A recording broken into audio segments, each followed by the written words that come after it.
안녕하십니까. 이선의 공부와 세상 이야기 채널을 운영하고 있는 이선입니다.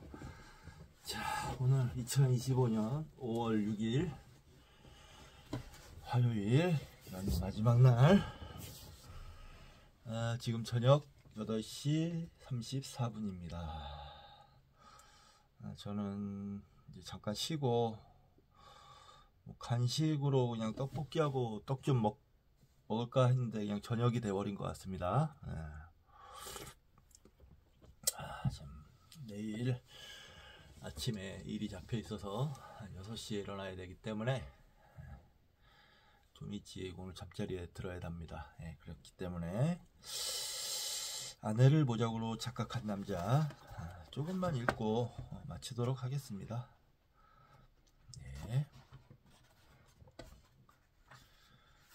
어제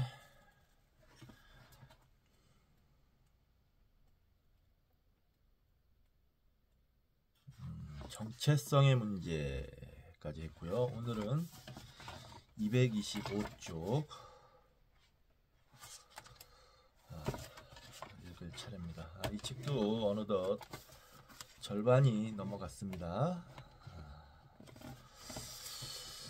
책이 그림도 좀 있고 책이 좀 작기도 하고 글자가 페이지당 글자 수가 그렇게 많지 않아서 조금 빨리빨리 넘어갑니다. 이 책을 이제 다 읽으면 무슨 책을 읽을까 생각을 했는데, 인문학 쪽과 지금 과학 이렇게 나눠서 지금 보고 있죠. 제가 불교에 관련된 책을 좀 읽을까 해요. 비싼 돈 주고 산 책이 저 2권짜리 책이 있는데 저 책을 읽어볼까 합니다. 자, 오늘 225쪽 예 신부님, 예 간호사님. 화학연구원이었던 비부인은 인품이 갑작스럽게 변했다. 농담과 싱거운 소리를 했고 충동적으로 익살꾼 노릇을 했다. 무엇보다도 경박스러워졌다. 그녀의 친구 중에서 한 사람이 말했다. 선생님도 느끼시겠지만 선생님을 전혀 개의치 않아요. 이제 더는 아무것도 개의치 않는 것 같아요. 처음에는 가벼운 조증이라고 생각했지만 예상과는 달리 뇌종양으로 판정이 났다. 수막종이길 바랐지만 머리뼈 절개술을 실시한 결과 양쪽 이마엽의 안쪽에 커다란 암종이 있었다. 그녀를 만나보니 어찌나 말이 많고 변덕스러운 익살꾼 간호사들은 그녀를 그렇게 불렀다.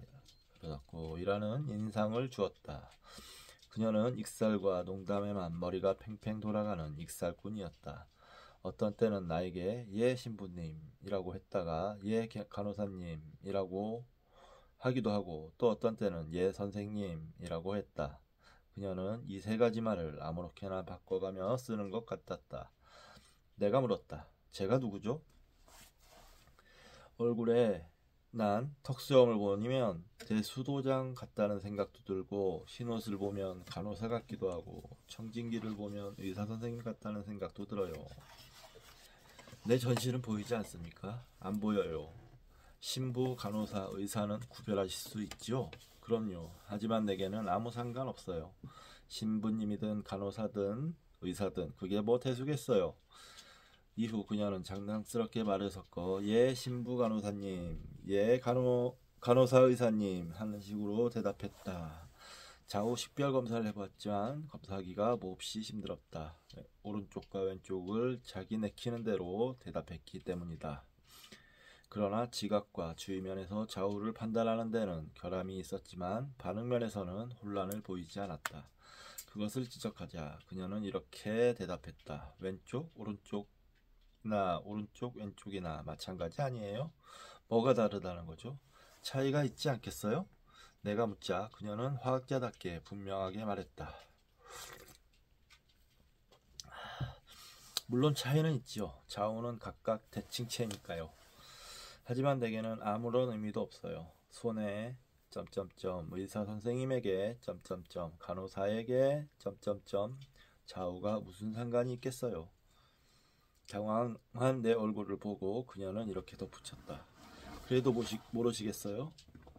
나에게는 그런 것들이 아무런 의미도 없단 말이에요. 모두들 아무래도 좋다고요. 적어도 나에게는.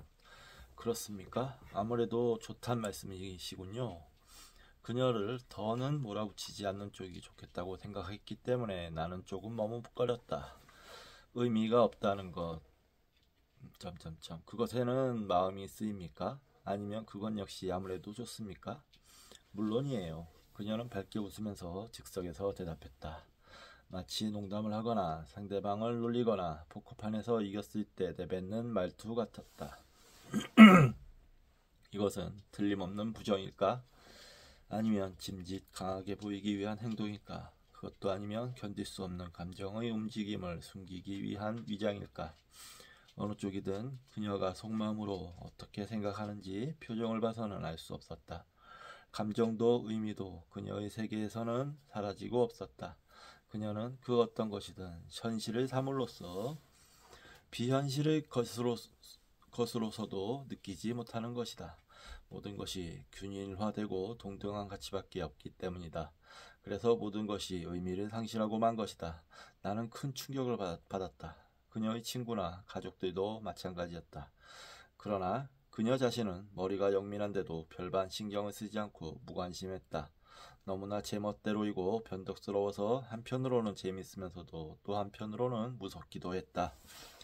지적이고 머리도 뛰어난데 어떤 까닭인지 비부인은 정상이 아니라 혼이 빠져나간 듯한 느낌을 주었다. 나는 윌리엄 톰슨과 음악가 피 선생을 떠올렸다. 이것은 누리아가 말한 균일화의 한 예였다. 이 점에 대해서는 앞장에서도 말했지만 다음 장에서 다시 다루기로 한다.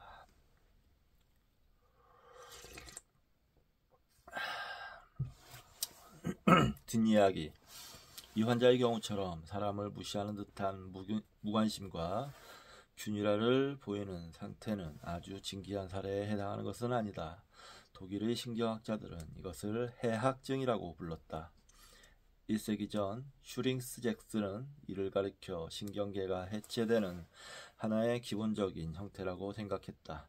이 병을 자각하는 사례는 드물지만 병 자체로서는 드물지 않은 것이다. 이것을 자각하지 못하는 까닭은 아마 통찰력 자체가 해체되어 사라졌기 때문일 것이다.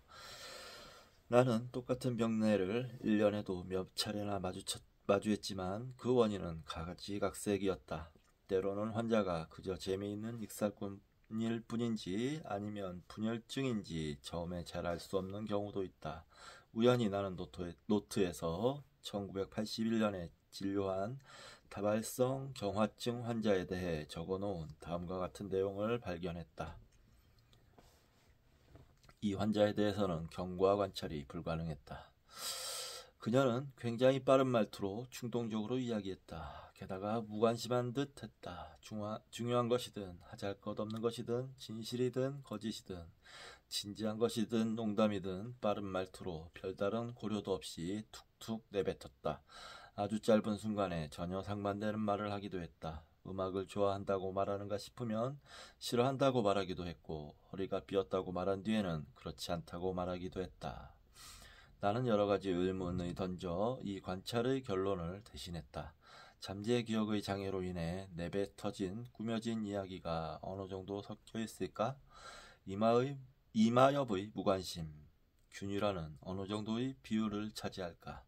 기묘한 분열병적인 혼란은 어느 정도 인정될까?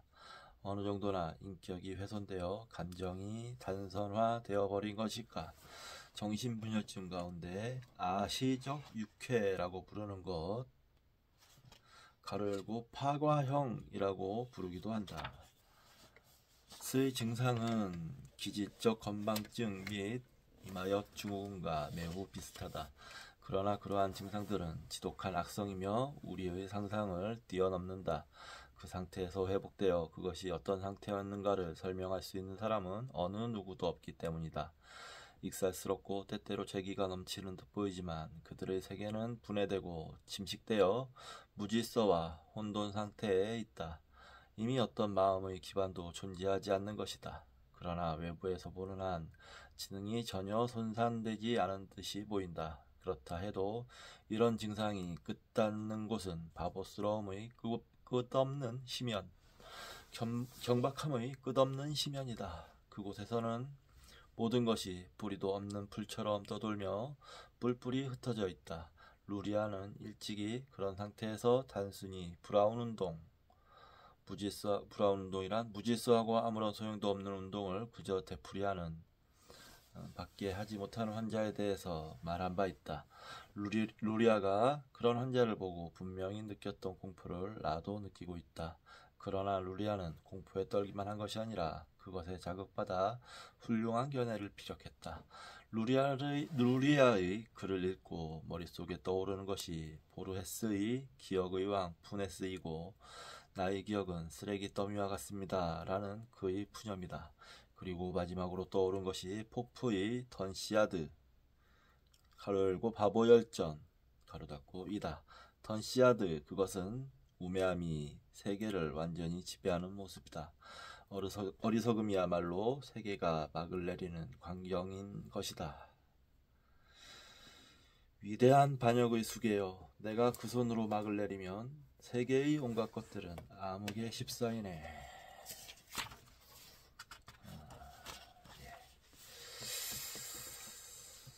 자, 그 다음 편.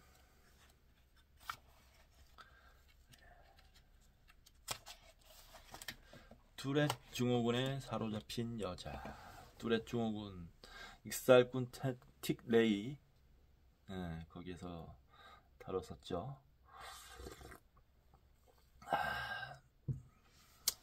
틱장애, 우리가 말하는 틱장애를 말하는 겁니다.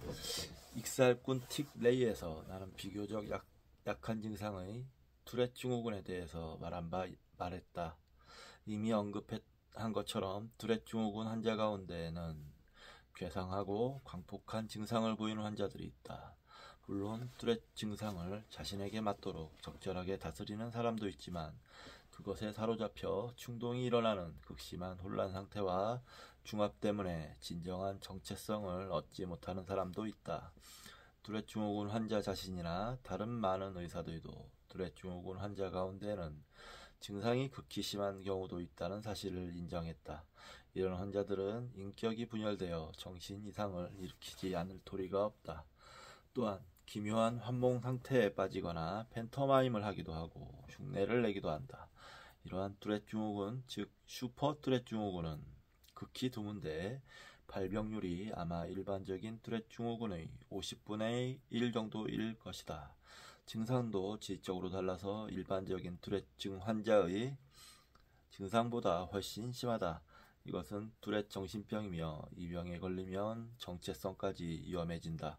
그러나 일종의 정신병이기는 하지만 생리학적으로나 중후학적으로 볼 때는 아주 특수하기 때문에 일반적인 정신병과는 전혀 다르다. 반면에 인격이 무너진다는 점에서는 L도파로 생기는 격렬한 운동성 정신 이상이나 고르샤코프 정신병에서 보이는 작화증과 공통점이 많다. 그리고 그것은 이처럼 인격을 완전히 삼켜버릴 수도 있다.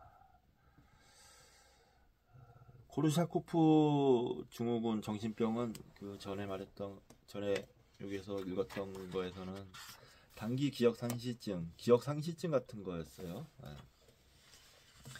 앞에서도 말했듯이 맨 처음 접한 두렛 증후군 환자 레이를 진료한 다음 날 나는 눈이 번쩍 뜨이는 경험을 했다. 그날 뉴욕거리에서 적어도 3사람의 두렛 증후군 환자를 발견한 것이다.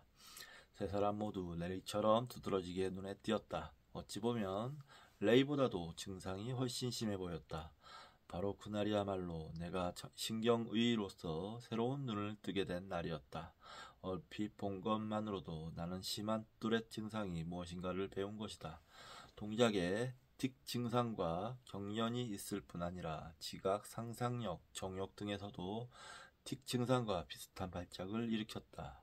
그것은 전 인격에 걸친 발작이었다.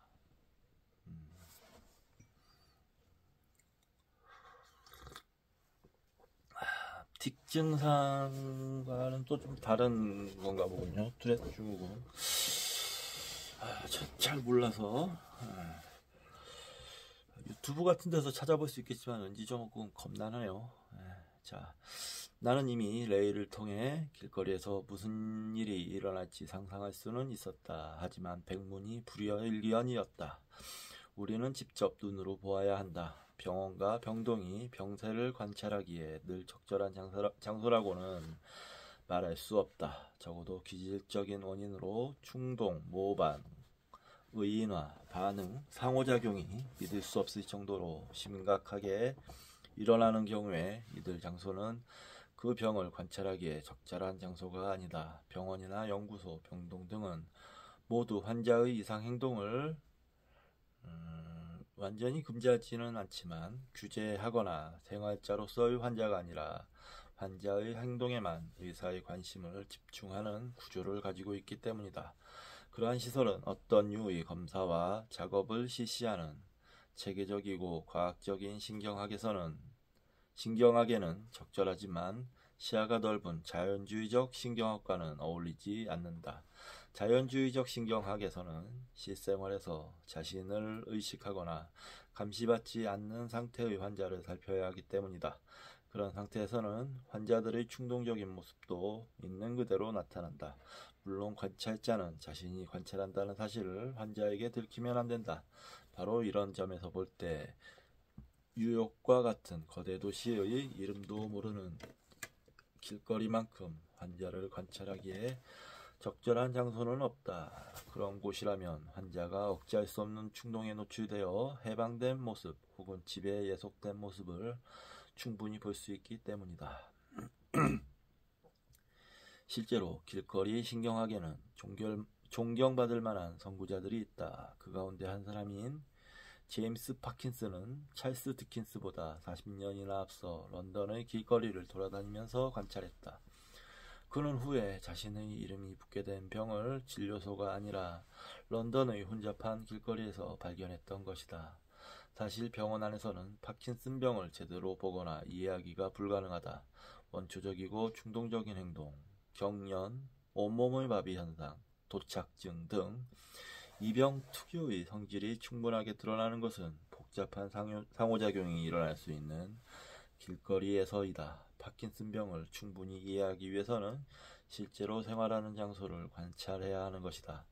투렛 증후군의 경우에도 마찬가지이다. 매기와 판델의 유명한 책 틱, 가로 열고 1901년의 서문에 나오는 어떤 틱 증후군 환자의 비밀이라는 이야기에는 파리의 길거리에서 관찰된 사람들을 흉내내는 이상한 틱 증후군 환자가 묘사되어 있다. 릴케도 말테의 수기에서 파리의 길거리에서 본 현기증 증상이 심한 틱 증후군 환자에 대해 쓴 적이 있다. 내 경우에도 병원에서 진찰한 레이가 아니라 다음날 길거리에서 목격한 사람들이 더욱 놀라웠다. 특히 어떤 장면은 너무 특이했기 때문에 나는 그것을 마치 어제 일처럼 선명하게 기억하고 있다.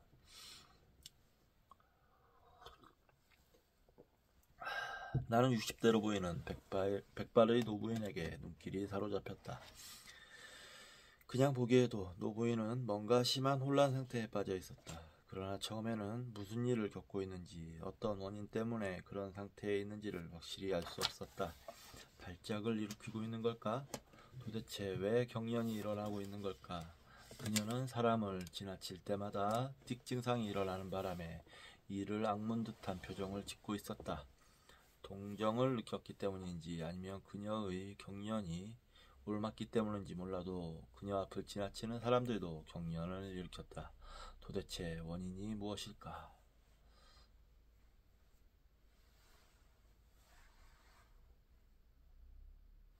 가까이 다가가서야 나는 그 사정을 알 수 있었다. 그녀는 길거리를 지나가는 사람들을 흉내내고 있었던 것이다. 아니, 단순히 흉내내고 있다고 말하기는 어려웠다. 지나가는 사람들을 시화하고 있다고 말해야 옳다. 1초, 아니 1초도 안 되는 시간에 그녀는 지나가는 사람들의 모든 습관을 알아차렸다. 그때까지 나는 수많은 팬터마임이나 흉내내기, 피에로나 마술을 보았지만 그때 본 섬뜩한 광경에 필적할 만한 것은 본 적이 없었다. 그녀는 모든 사람들의 얼굴 표정과 몸짓을 흉내냈다.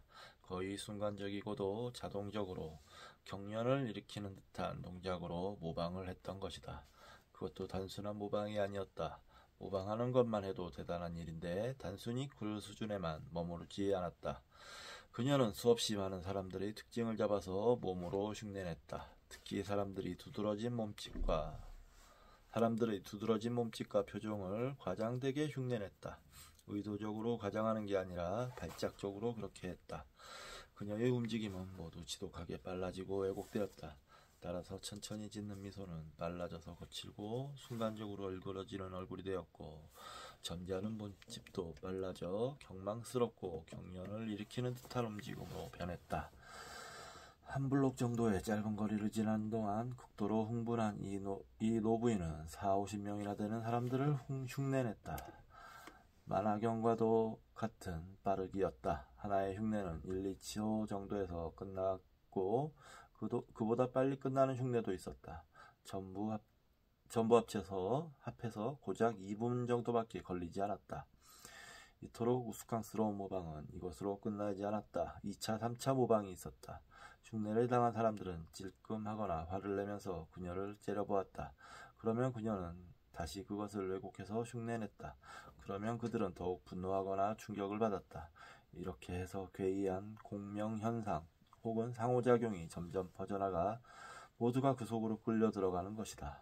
내가 멀리서 보고 혼란을 일으킨 원인은 바로 그 때문이었다. 이 노부인은 그 누구의 흉내도 낼 수 있었다. 흉내를 내므로써 자기 자신은 사라졌기 때문에 결국 그녀는 그 누구도 될 수 없었다. 수많은 얼굴, 가면, 인격을 가진 이 여성에게 이다지도 많은 정체성이 소용돌이치는 상태는 대체 어떤 것일까? 답은 즉시 나왔다. 1초도 되지 않는 사이에 나왔다. 자기 자신 및 타인에게서 오는 압력이 너무나도 강해서 이미 폭발 일보 직전의 상태에 있었다. 벼랑간 더 이상 참을 수 없게 된 노부인은 샛길로 들어가서 초췌한 모습으로 토해내기 시작했다. 그가 흉내낸 40~50명의 몸짓과 자세, 표정과 태도, 즉 그녀의 모든 레퍼토리를 토해냈다. 커다란 팬터마임과도 같은 동작 한 차례로 개걸스럽게 먹었던 50명의 정체성을 모두 토해낸 것이다. 통행인을 흉내내는 행위는 2분간 계속되었지만 그것을 토해내는 것은 한 차례로 끝났다. 10초 사이에 50명을 토해낸 셈이다. 한 사람당 불과 0.2초가 걸린 셈이다. 얼마나 빨리 토해냈는가. 그 후 나는 투렛 증후군 환자와 이야기를 하거나 그들을 관찰하고 비디오로 찍으면서 몇백 시간을 보냈다. 그러나 뉴욕을 거리에서 본 환영과 또 같은 2분간의 사건만큼 많은 것을 재빠르면서도 날카롭게 가르쳐준 경우는 없었다.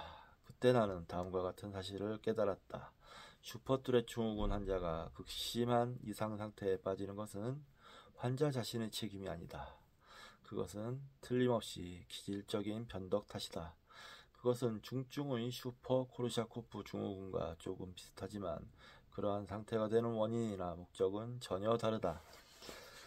슈퍼투렛 증후군 환자와 슈퍼 코르샤코프 증후군 환자는 질이 멸렬한 상태로 내몰려 정체성의 혼란을 일으킨다는 점에서는 동일하다. 그러나 코르샤코프 증후군의 경우는 다행스럽게도 환자 자신이 그 상태를 알지 못한다. 그러나 투렛 증후군 환자는 자신의 비참한 상태를 비참하리만치 정확하게 지각한다. 아이러니하고도 냉혹한 일이지만 어쨌든 환자는 자신에 대해서 잘 안다. 그러나 환자 본인으로서는 어떻게 할 도리가 없다. 어떻게 해보겠다는 기분이 사라졌는지도 모른다. 코르샤코프 증후군 환자가 기억상실과 무기력에 시달리는 데 반해 투렛 증후군 환자는 이상한 충동으로 내몰린다. 그 충동은 환자 자신이 일으킨 것이지만 동시에 그 자신도 그러한 충동의 희생자이다. 그는 충동을 거부하면서도 그것을 버리지 못한다. 따라서 고르샤코프 증후군 환자와는 달리 투렛 증후군 환자는 병과 친숙해질 수밖에 없다. 병과 싸우면서도 병과 친숙해지고 병과 유의를 버린다. 따라서 투렛 증후군 환자에게는 갖가지 형태의 대립과 친숙함이 발견된다. 투렛 증후군 환자는 억제라는 정상적인 보호장벽, 다시 말해서 기질적으로 결정되는 정상적인 자아의 경계가 없다. 따라서 그들의 자아는 살아있는 한 언제나 공격에 노출된다. 내측과 외측에서 오는 충동에 휩쓸려 공격을 받는 것이다. 그 충동은 기질적인 원인에서 오는 발작성 충동일 뿐 아니라 인격이라고 말해야 하겠지만, 가로 열고 의 인격이라고 말해야 하겠지만, 인격과 관련이 있는 유혹적인 것이다. 자아는 어떤 식으로 이 공격을 견뎌낼까? 과연 견뎌낼 수 있을까? 정체성을 상실하지 않을 수 있을까? 그러한 파괴와 압력에 직면하더라도 성장할 수 있을까? 아니면 짓부서진 투렛화한 영혼이 가로 열고, 이것은 내가 나중에 진료한 환자가 쓴 표현이지만 가로 닫고, 살아가는 걸까? 투렛 증후군 환자의 혼은 생리학적, 실존적, 심지어 신학적 압력에 직면한다. 자기 자신을 확고하게 통제하는 경우도 있을 것이고, 어쩌면 충동에 우롱당하고 사로잡히고 혼을 잃는 경우도 있을 것이다. 그러나 어떤 경우에도 끊임없이 무서운 압력에 직면하는 것이다. 앞에서도 인용했지만 쿰은 이렇게 썼다. 감히 말한다면 우리는 무수하고 잡다한 감각의 집적 혹은 집합체에 불과하다. 그러한 감각은 믿기 어려운 속도로 차례차례 이어지고 움직이고 변화하고 흘러간다. 쿰의 생각대로라면 개인의 정체성은 허구에 불과하다. 우리는 존재하는 것이 아니라 단순히 감각 혹은 지각의 연속에 불과한 것이다. 이것은 분명히 정상적인 인간에게는 적용될 수 없는 말이다. 정상적인 인간이라면 자기 자신의 지각을 파악하기 때문이다. 정상적인 인간은 그저 계속해서 변화하기만 하는 감각의 집합체가 아니라 지속적인 개체 혹은 자아에 의해 통일을 유지하는 확고한 존재이다. 그러나 슈퍼투렛 증후군 환자처럼 불안정한 존재의 경우에는 쿰의 말이 그대로 적용된다. 분명히 그들의 생활은 어느 정도 왔다 갔다 하는 발작적인 직업과 움직임의 연속이기 때문이다. 알맹이를 이루는 이성도 없이 끊임없이 변화하는 환영처럼 동요하는 것이다. 이 점에서 본다면 슈퍼투렛 증후군 환자는 인간이라기보다는 쿰이 말한 거품과도 같은 존재이다. 철학적 신학의 입장에서 말한다면 이것은 자아가 충동에 의해 압도당하는 경우에 우리가 걸어가야 할 운명이다. 충동에 압도당한다는 점에서는 프로이트적인 운명과도 비슷하다. 그러나 프로이트적인 운명의 경우에는 비극적이기는 해도 이성, 의식이 존재하는 반면에 쿰적인 운명은 무의미하고 부조리할 뿐이다. 슈퍼투렛 증후군 환자는 진정한 인간, 어디까지나 개체다운 존재로서 살아가기 위해서 끊임없이 충동과 싸워야 한다. 투렛 증후군 환자들은 아주 어린 시절부터 진정한 인간이 되는 길을 방해하는 무시무시한 장벽에 직면한다. 그러나 대부분의 경우 이것이야말로 경이라고 불러도 지나침이 없지만 그들은 싸움에서 승리한다. 살아가는 힘, 살아남아야겠다는 의지, 개체다운 존재로서 살고 싶다는 의지력이야말로 인간이 지닌 가장 강력한 힘이기 때문이다.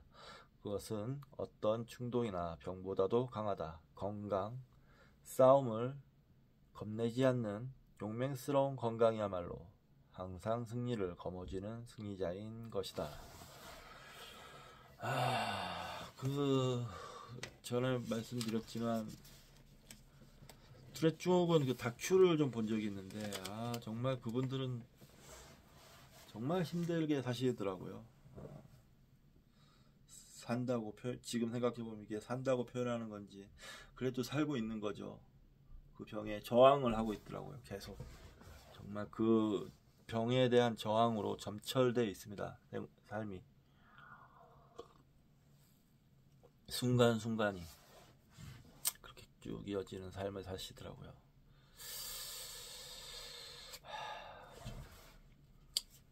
굉장히 힘들어 보이는데 참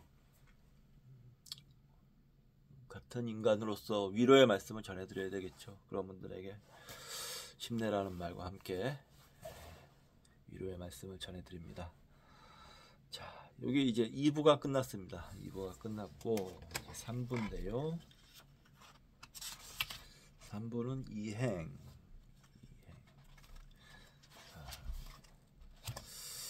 좀 쉬었다 할까요? 네, 좀 쉬었다 하도록 하겠습니다.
토, 일, 월, 화 이렇게 쉬었는데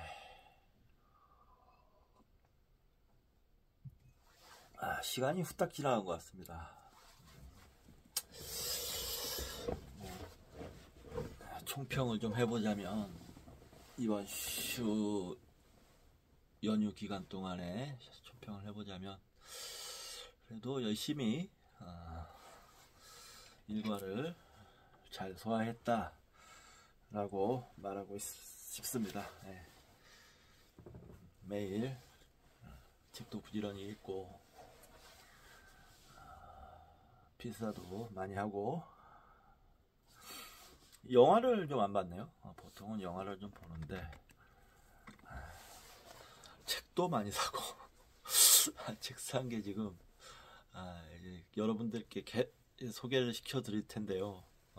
계속 올 겁니다. 네. 계속 소개를 할 겁니다.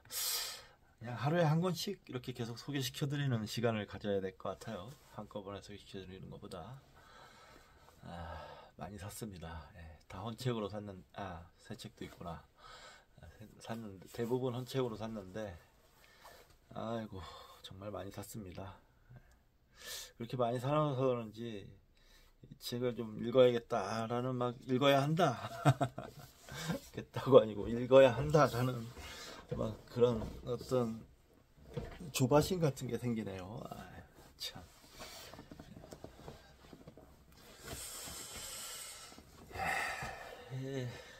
천천히 하겠습니다. 천천히. 예. 애초에 맨 처음에 이 유튜브 방송 시작할 때 제가 말씀드렸던 게 긴 호흡으로 천천히 나아가겠다라고 말씀을 드렸어요. 제가 나이가 지금 50인데 모르겠습니다. 건강이 허락되는 데까지 공부를 할 생각입니다. 예. 공부하다 죽으려고요. 공부하다가 죽을 각오를 하고 있습니다. 예, 자, 제3부 이행 쇼스타코비치의 비밀이란 그의 왼쪽 내실 관자뿔 부분에 금속 파편인 탄환 부스러기가 있다는 것이다. 렌트겐 검사 결과 쇼스타코비치의 머리가 움직이면 파편이 움직여서 관자엽을 음악 영역을 압박한다는 사실이 밝혀졌다. 쇼스타코비치는 그것을 제거하는 것을 몹시 꺼렸던 것 같다. 파편이 거기에 있기 때문에 머리를 한쪽으로 기울이면 반드시 음악이 들려왔다고 그는 말했다. 그때마다 새로운 선율이 머릿속에 가득 차 그것을 작곡에 이용한 듯하다. 어떤 사연이 있는지 궁금하네요. 자, 3부의 서문입니다. 지금까지 나는 기능에 대한 기존의 개념에 의심을 품고 상당히 근본적인 재검토를 제창했다. 그러나 결손에 대립하는 개념으로 과잉을 제기했을 뿐이기 때문에 대국적으로 보면 역시 기존의 개념을 고집한 셈이 된다. 그러나 전혀 별도의 개념을 쓸 필요도 있다는 사실은 분명하다. 현상 그 자체에 가까이 다가가 있는 그대로의 경험과 사고와 행위를 주의 깊게 관찰하려면 시나 그림과 좀 더 관련이 깊은 말을 사용할 필요가 있다. 예를 들면 꿈이 그렇다. 기능 일변도의 용어로 어떻게 꿈에 대해서 설명할 수 있겠는가?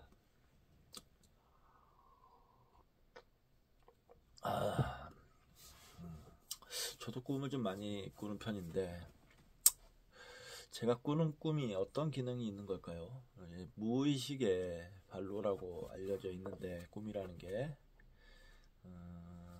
현실 세계에서는 이루지 못하는 무의식 속에 있는 욕구를 꿈으로 충족한다. 꿈에서 충족시킨다. 이런 거는 이야기는 책에서 읽었습니다.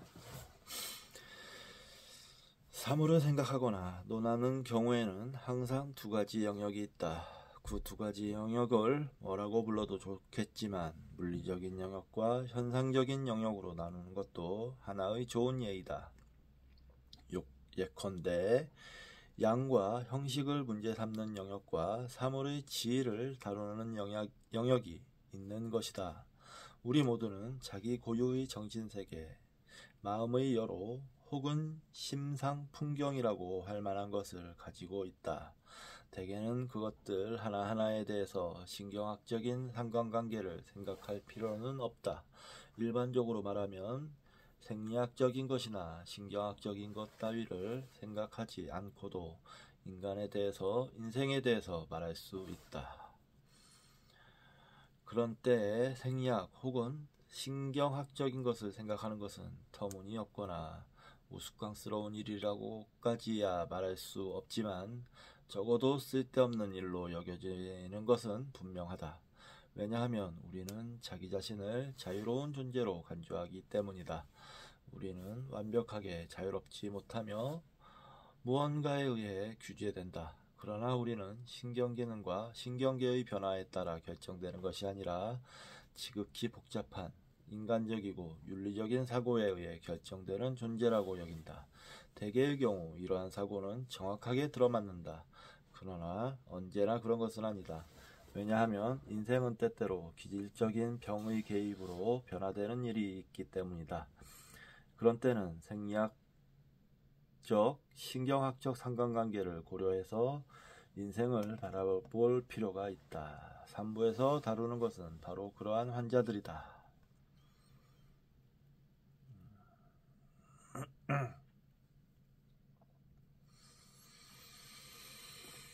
이 책의 전반부에서는 명백하게 병리학적인 사례를 다루었다. 신경학적으로 말해서 두드러진 과잉 혹은 결손이 인정된 이야기들이다. 이러한 환자와 친척들은 진료를 맡은 의사는 물론이고 어딘가에 문제가 있다는 사실을 늦든 빠르든 알아낸다. 내면 세계와 기질이 변하는 일도 있다. 그러나 그것은 이윽고 분명히 드러나듯이 신경기능에서 커다란 가로 열고 양적이라고 말해도 좋다. 가로 닫고 변화가 원인이 된다. 제3부에서는 주로 회상을 다룬다. 회상은 지각이 변형한 것, 상상 혹은 꿈으로 간주되어 신경학과 의학에서는 별로 주목하지 않는 문제이다. 이러한 회상, 즉 과거로의 이행은 당사자의 감정 및 의미와 관련이 있고 흔히 정도가 강하기 때문에 꿈과 같이 심리적인 것으로 간주되는 경향이 있다. 또한 의학적인 것이 아니라 하물며 신경학적인 것은 더더욱 아니라 무의식이든 의식이든 그 속에 내재된 어떤 활동의 표출이거나 아니면 영감 또는 심령적인 것으로 보는 경우가 많다. 회상은 본질적으로 극적이고 이야기적인 성격을 지닌 것이고 게다가 개인적인 의미를 지니기 때문에 좀처럼 증상으로 간주하지 않는다. 따라서 의사와 상담하기보다는 정신분석가나 사제와 상담함으로써 정신 이상으로 보거나 종교적 계시로 평가하는 것이다. 누구도 환각을 의학적인 것으로 보지 않는다. 기질적인 원인을 의심하거나 발견하면 환각의 가치가 떨어지는 것처럼 느끼기까지 한다. 물론 가치가 떨어지지는 않는다. 병인론은 환각의 가치와 평가와는 아무런 관계가 없기 때문이다. 제3부에 실린 이행의 모든 경험은 많든 적든 기질적인 원인에 따라 일어난 것은 분명하다. 그러나 처음에는 그것이 분명하게 드러나지 않았으며 밝혀내기까지는 주의 깊은 연구가 필요했다.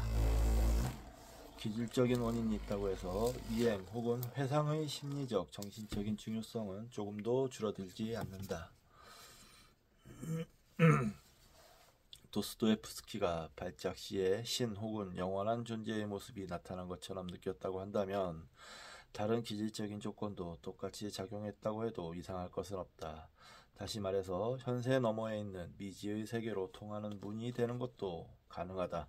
제3부는 말하자면 그러한 문에 대한 연구라고 말할 수 있다. 재밌겠네요. 슈링스 잭슨은 1880년에 어떤 종류의 간질에 대해서 말하면서 이러한 이행, 문 혹은 몽환 상태에 대해서 언급했다. 그가 쓴 개념은 일반적인 의미의 회상이라는 단어이기는 했지만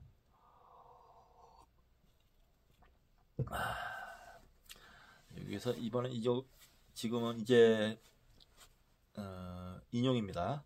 다른 증상이 함께 나타나지 않는다면 회상이 발작적으로 일어났다고 해서 곧바로 간질이라고 진단을 내려서는 안 된다. 그렇지만 그러한 초양성 정신 상태가 지극히 빈번하게 일어나기 시작한다면 간질이라고 의심해도 좋다. 나는 회상만을 따로 떼어내 상담한 경험이 없다. 여기까지가 인용입니다.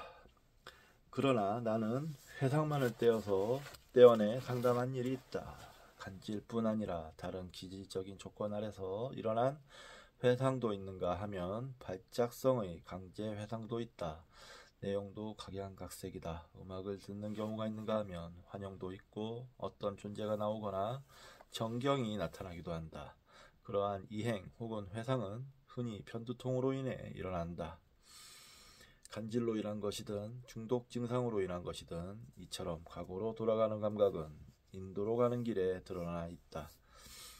단순한 중독이나 화학물질로 인해 일어난 것은 억누를 길 없는 향수와 내한의 개에서 보이는 기묘한 후각과민증이다.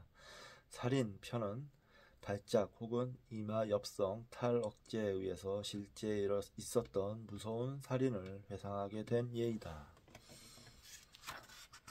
제3부의 주제는 관자역과 변연계에 특이한 자극을 가한 결과 발생하는 사람을 과거로 유행시키는 심상과 기억의 힘이다.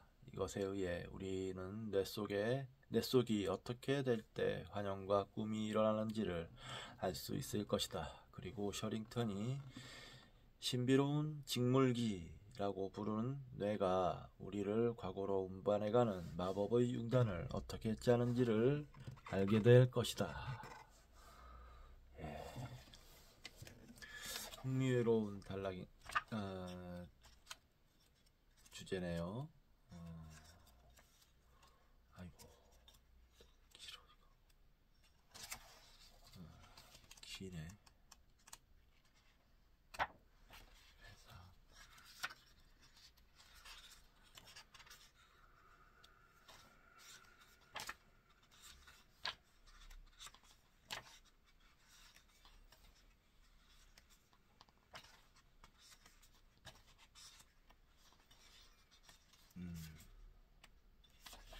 회상편인데요. 좀 긴데 읽고 이 회상만 읽고 끝내도록 하겠습니다. 회상. CV는 귀가 조금 안 들릴 뿐 다른 곳은 아주 건강했다. 그녀는 양로원에서 살았다. 1979년 1월 어느 날 밤 그녀는 아주 생생한 꿈을 꾸었다. 그리운 꿈이기도 했다. 아일랜드에서 살았던 어린 시절의 추억이 깃든 꿈이었고 노래도 나왔다. 모두들 즐겨 부르고 음악에 맞추어 춤추던 노래였다. 눈을 뜬 뒤에도 노래는 크고 분명하게 들렸다. 아직도 꿈을 꾸고 있구나 하고 생각했지만 그게 아니었다. 그녀는 이상한 생각이 들었다. 아직 깊은 밤이었다. 그녀는 생각했다. 누군가 라디오를 틀어놓은 게로군. 하지만 어째서 나만 잠이 깼을까? 그녀는 이쪽 저쪽에 있는 라디오를 전부 조사했지만 스위치가 모두 꺼져 있었다. 그러자 이번에는 다른 생각이 들었다. 이에 박은 봉이 크리스털 라디오 기능을 해서 흘러다니는 전파를 예민하게 잡는 경우도 있다는 이야기가 떠오른 것이다. 이에 박은 봉이 뭔지 모르겠네. 그런 일이 생긴 게 틀림없어. 그래서 소리가 나는 거야. 곧 멈추겠지. 날이 밝으면 치료를 받아야겠어. 그녀는 야근하는 간호사에게 이에 박은 봉에 문제가 생겼다고 호소했지만 간호사는 이상이 없다고 대답했다. 그러자 또 다른 생각이 떠올랐다. 도대체 어떤 방송국이 이런 한밤중에 아일랜드 노래를 큰 소리로 방송할까? 소개도 설명도 없이 노래만 흘러보내고 게다가 내가 아는 옛 노래만 틀고 다른 노래는 내보내지 않다니 대체 어떤 방송국일까? 그녀는 스스로에게 물었다. 라디오가 머릿속에 있는 걸까? 그녀는 커다란 동요를 일으켰다. 음악은 변함없이 시끄럽게 울려 퍼졌다. 상황이 이렇다면 믿을 수 있는 것은 이비인후과의 의사밖에 없었다. 날 진료해주는 의사한테 상담을 해야지. 그분이라면 난청 때문에 생긴 단순한 이명현상이니 걱정하지 말라고 할 거야. 그러나 다음 날 아침에 진찰을 받았더니 의사가 이렇게 말했다. 틀렸습니다, 씨부인. 귀 때문이 아닙니다. 끼리릭 끼리릭 윙윙 사각사각 하는 소리가 들리면 이명일 수도 있지만 아일랜드 노래가 들린다면 그건 귀 탓이 아닙니다. 그는 이렇게 덧붙였다. 정신과에서 진찰을 받아보시는 게 좋겠습니다. 그녀는 그날로 정신과 의사에게 진찰을 받았다. 틀렸습니다, 씨부인. 정신적인 것이 아닙니다. 머리가 어떻게 된 게 아닙니다. 머리가 잘못된 사람에게는 음악이 들리지 않습니다. 목소리가 들리지요? 신경과 의사에게 가서 진찰을 받으십시오. 제 동료인 섹스 선생에게 가보시지요. 이렇게 해서 그녀는 나를 찾아왔다. 그녀와 대화를 나누기는 무척 힘들었다. 그녀의 귀가 잘 들리지 않는 탓도 있지만 더 큰 이유는 계속해서 들리는 노랫소리 때문에 내 목소리가 자꾸 사라졌기 때문이다. 그녀는 노랫소리가 약해졌을 때만 내 목소리를 알아들었다. 그녀는 총명하고 건강도 좋았다. 망상도 없었고 장난도 일으키지 않았다. 그러나 무언가에 열중해서 마음을 뺏긴 듯한 표정을 짓고 있었다. 주변의 사물은 거의 눈에 들어오지 않는 듯 했다. 신경계에는 이상이 없었지만 나는 이러한 증상이 신경과 관련된 어떤 원인에서 비롯된 게 아닐까 하고 의심했다. 도대체 어떤 이유로 씨 부인은 이런 상태에 빠졌을까? 그녀는 88세로 건강은 더할 나위 없이 좋았고 발열의 징후도 없었다. 정신착란을 일으킬 만한 약도 복용하지 않았다. 분명히 그 전날까지는 정상이었다. 선생님, 중풍 때문인가요? 내 생각을 꿰뚫듯이 그녀가 물었다. 그럴 수도 있습니다. 그러나 이런 증상은 저도 처음입니다. 무슨 일이 일어난 것은 분명합니다. 하지만 별로 위험한 상태는 아닙니다. 걱정하지 마시고 잠시 경과를 두고 봅시다.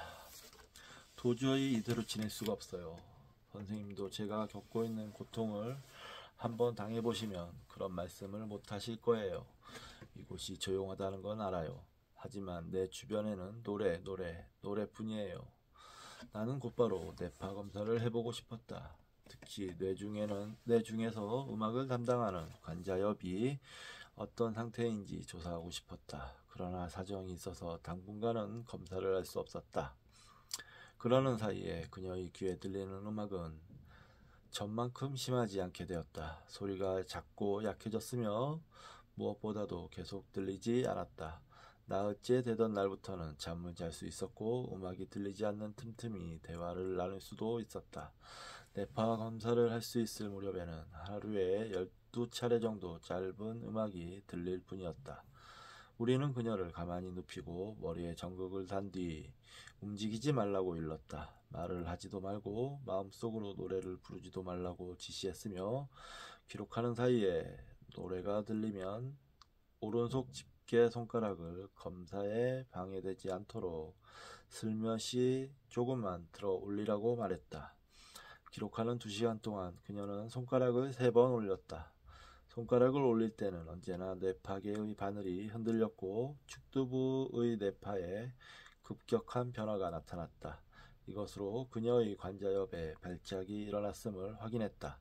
관자엽 발작은 회상과 경험적 환각을 일으키는 원인이다. 이 점에 대해서는 잭슨이 처음으로 추측했고 나중에 와일더 펜필드가 증명했다. 그러나 왜 그녀에게 이러한 기묘한 증상이 느닷없이 나타난 걸까? 뇌를 촬영한 결과 분명히 아주 미미한 혈전증, 즉 오른쪽 뇌에 경색이 일어났음이 밝혀졌다. 밤에 돌연히 아일랜드 음악이 들려온 까닭은 대뇌 겉질에 있는 음악 기록의 흔적이 갑자기 활발해진 탓이다. 그것은 분명히 뇌졸중의 결과였고 혈전이 사라지자 노랫소리도 함께 사라졌다. 4월 중순경이 되자 노랫소리는 완전히 사라졌고 그녀는 다시 정상으로 돌아왔다. 나는 그녀에게 지금까지의 과정에서 어떤 느낌이 들었냐고 물었다. 특히 노랫소리가 들리지 않아서 아쉽지 않느냐고 물었다. 그녀는 미소를 지으며 대답했다. 그런 걸 물으시다니 참 짓궂으시군요. 정말 마음이 놓여요. 하지만 조금 아쉽다는 생각도 듭니다. 지금은 노래들이 거의 생각나질 않아요. 하지만 그때는 잊혀진 어린 시절로 잠시나마 돌아갔다는 느낌이 들었어요. 정말로 멋진 곡도 있었고요. 시부인과 똑같은 기분을 L도파민 투여 환자들에게서 들은 일이 있다. 나는 그것을 억누를 길 없는 향수라고 불렀다. 시부인이 말한 것은 분명 향수였다. 나는 H.G. 웰즈의 감동적인 소설 벽 속의 문을 떠올렸다. 그녀에게 그 소설을 이야기하자 정말로 내 기분과 똑같네요 하고 대답했다. 느낌이나 분위기가 정말 똑같아요. 하지만 내 경우에는 문이 정말로 있었답니다. 물론 벽도 당연히 있었고요. 그 문은 사라진 과거, 잊혀진 과거로 연결되는 문이었어요. 1년 전 6월에 M 부인을 진찰해달라는 부탁을 받을 때까지 나는 똑같은 환자와 마주친 일이 없었다. 그녀도 C 부인처럼 양로원에서 생활하고 있었다. 그녀 역시 80대였고 다소 귀가 안 들렸지만 총명하고 기민했다. 그녀도 머릿속에서 음악이 들려왔다. 이따금씩 끼리릭 끼리릭 슉슉 사각사각 하는 소리도 들렸고 사람의 말소리가 들리는 일도 있었다. 대개는 아득히 먼 곳에서 한 번에 몇 사람의 목소리가 들렸기 때문에 무슨 말을 하는지 알 수는 없었다. 그녀는 이 증상을 4년간이나 아무에게도 말하지 않았다. 머리가 동기 아닐까 하고 혼자서 애태우기만 했다. 그러다가 간호사 가운데 한 사람으로부터 양로원에서 얼마 전에 같은 사례가 있었다는 이야기를 듣고 안심이 되었다. 그래서 나에게 증상을 털어놓을 때는 마음이 한결 놓인 상태였다. M 부인의 말은 이랬다. 어느 날 부엌에서 요리를 만들고 있는데 노래가 들렸다. 이스터 퍼레이드라는 곡이었고 이어서 글로리 글로리 할렐루야와 굿나잇 스위트 지저스가 들렸다. C부인과 마찬가지로 그녀도 라디오에서 흘러나오는 노래라고 생각했지만 스위치가 켜진 라디오는 한 대도 없다는 사실을 금방 알아차렸다. 그것은 4년 전인 1979년의 일이었다. C부인은 몇 주일 만에 회복했지만 M부인의 경우는 음악이 계속해서 들렸고 오히려 더욱 심해졌다. 처음에 들린 것은 이 세 곡뿐이었다. 아무 일도 없는데 느닷없이 자연스럽게 들리는 일도 있었다. 그러나 어떤 곡을 생각하면 그 곡이 생생하게 들려오는 경우가 대부분이었다. 그래서 되도록 노래 생각을 하지 않으려고 했지만 생각을 안 하려고 애쓸수록 뜬금없이 생각나곤 했다. 그 세 곡을 특히 좋아하셨나 보죠? 부인이 각별히 좋아했던 곡이었나요? 정신과 의사처럼 나는 이렇게 물었다. 그러자 그녀는 즉시 대답했다. 아니요, 특별히 좋아하지는 않았습니다. 결코 특별한 노래가 아니에요. 노래를 계속 들으면 어떤 기분이 듭니까? 소름이 끼치도록 싫어요. 이웃집에서 하루 온종일 같은 레코드를 틀어놓는 것 같아요. 하고 그녀는 딱 잘라 말했다. 1년가량은 머리가 이상해질 만큼 세 곡만 되풀이해서 들릴 뿐 다른 곡은 전혀 들리지 않았다. 그러나 시간이 지나자 좀 더 복잡하고 다양한 음악이 들렸다. 어떤 의미에서는 악화되었다고 말할 수 있지만 오히려 안심이 되는 것도 사실이었다. 이제 그녀의 귀에는 헤아릴 수 없을 만큼 많은 음악이 들렸다. 때로는 몇 곡이 동시에 들리기도 하고 오케스트라나 합창이 들리는 경우도 있었다. 사람의 목소리나 시끌시끌한 잡음이 들리기도 했다. 검사 결과 청각을 빼고는 아무런 이상이 없었다. 그러나 나는 매우 흥미로운 사실을 발견했다. 그녀는 속기에 문제가 생긴 뒤부터 난청 증세가 있었다. 이것은 흔히 있는 증상이었다. 그러나 그녀의 경우에는 그 밖에도 음조를 지각하고 구별하는 기능에 특히 문제가 심했다. 신경학에서는 음치증이라고 부르는 증상이었고, 청각을 담당하는 관자엽의 기능이 손상된 것과 깊은 관계가 있었다.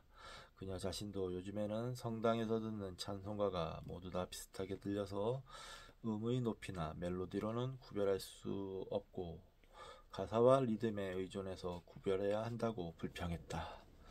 주 표시가 있습니다. 이처럼 목소리의 어투나 표정을 지각할 수 없는 음색인식불능증은 내가 담당했던 환자인 에밀리 D의 경우에 잘 나타난다.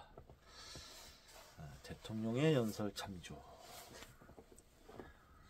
MV는 자신이 옛날에는 노래를 꽤 잘했다고 했다. 하지만 내가 검사를 했을 때는 노래가 늘어졌고 음도 틀렸다.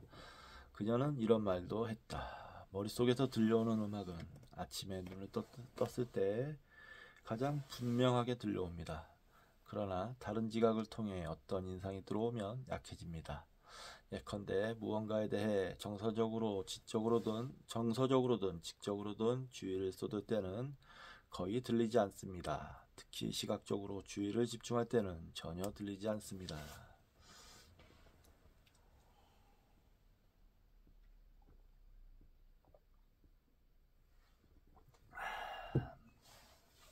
내가 그녀를 진찰한 1시간 동안 MV는 한 번밖에 음악을 듣지 못했다.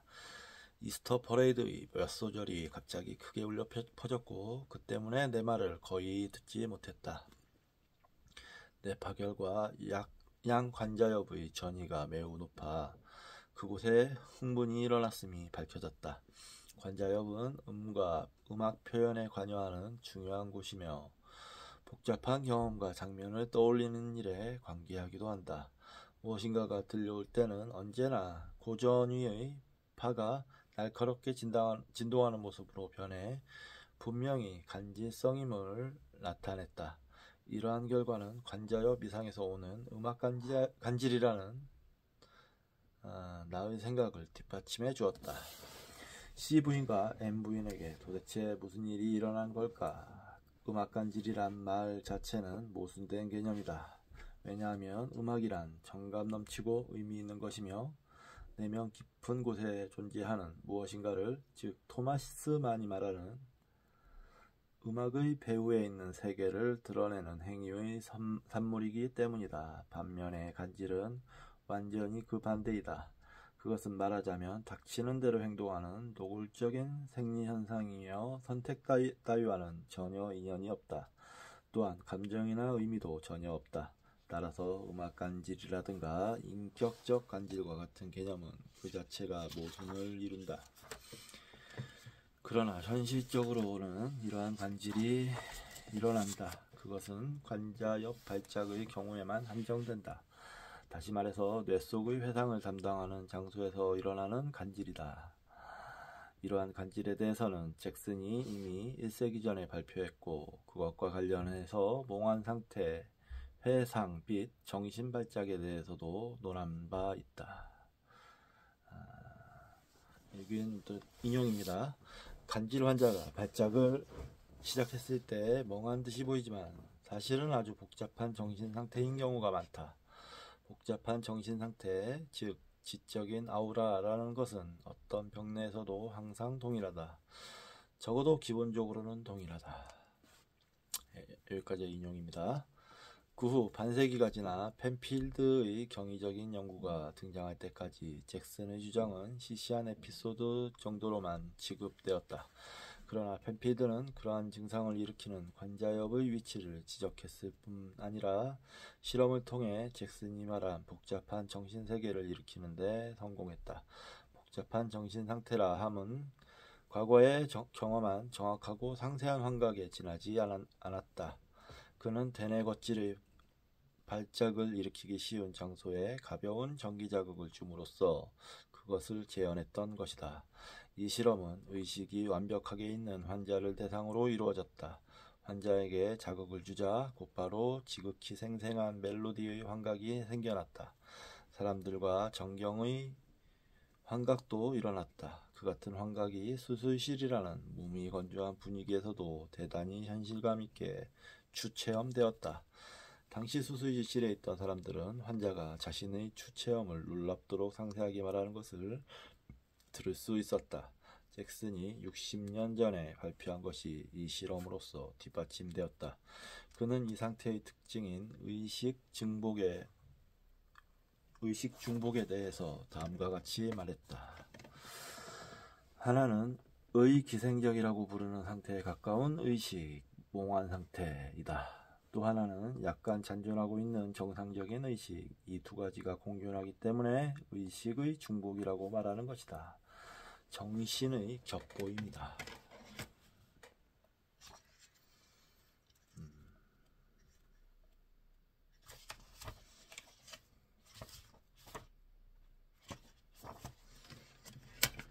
내가 진료한 2명의 환자도 이와 똑같았다. MV는 귀청을 찌는 듯한 이스터 퍼레이드와 그것보다 음은 작지만 더욱 깊이가 있는 굿나잇 스위트 지저스가 들리는 몽환 상태에서 내가 말하는 소리를 듣기 어려운 듯 했지만 들으며 나를 보고 있었던 것이다. 굿나잇 스위트 지저스가 들려오면 그녀의 눈에 떠오르는 것은 예전에 자신이 다녔던 31번지의 교회였다. 그곳에서는 아흐레 기도가 끝난 뒤에 그 곡을 불렀다. 시부인의 경우에는 좀 더 과거로 거슬러 올라가서 아일랜드에서 보낸 어린 시절을 떠올렸다. 그렇게 아득한 옛날로 돌아간 상태에서 나를 보며 내 이야기를 들었던 것이다. 섹스 선생님이 말씀하신 것도 알겠고 내가 뇌졸중을 일으킨 노인네이며 양로원에서 살고 있다는 것도 압니다. 하지만 전 지금 아일랜드에서 보낸 어린 시절로 다시 돌아간 기분도 들고요. 어머니의 팔에 안겨있는 듯한 기분이 듭니다. 어머니의 모습이 눈에 선하고 노랫소리가 들려옵니다. 펜필드도 지적했지만 그러한 간지성, 환각, 몽상은 결코 공상이 아니라 기억이다. 지극히 명확하고 선명한 기억이며 더구나 당시에 체험할 때의 감정과 함께 떠오른다. 그러한 기억은 대뇌 겉질이 자극을 받을 때마다 되살아나는데 평상시에 떠오르는 기억보다 훨씬 더 선명하다. 이 점 때문에 펜필드는 다음과 같이 생각했다. 뇌는 그 사람의 전생에 걸친 기억을 완전하다고 말해도 좋을 정도로 보관하고 있다. 모든 의식의 흐름은 뇌에 보존되며 생활 속에서 필요할 때마다 언제라도 떠오른다. 그러나 간질과 정기적 자극이라는 특이한 조건 하에서도 환기되어 살아나는 일이 있다. 그러한 발작성 기억에 나타나는 전경은 다종다양하고 황당하기도 하며 근본적으로는 무의미하고 제멋대로이다.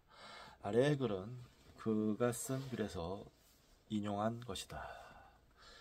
수술 시에 분명하게 드러나는 것은 인공적으로 환기된 경험적 기억은 당사자의 과거 어떤 한 시기에 흘렀던 의식의 흐름 일부가 무작위적으로 재생된 것이라는 점이다.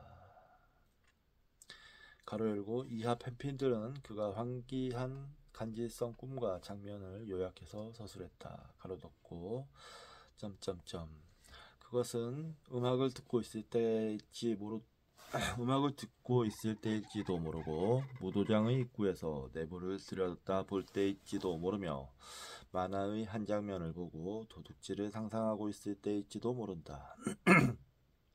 어쩌면 생생한 꿈을 꾸고 난 후 눈을 떴을 때일지도 모르고 친구와 담소를 하던 때이거나 어린 아들의 이야기를 듣고 괜찮으니 걱정하지 말라고 타이르던 때 내용 간판을 보고 있을 때일지도 모른다. 산기가 있어서 분만실에 있을 때 무서운 남자가 들어와 두려웠을 때 온몸에 눈을 흠뻑 뒤집어 쓴 채 방에 들어온 사람들을 보고 있을 때일지도 모른다. 제이콥 씨나 워싱턴 씨의 한 모퉁이 혹은 사우스 밴드나 인디아나의 어딘가에 있을 때일지도 모른다.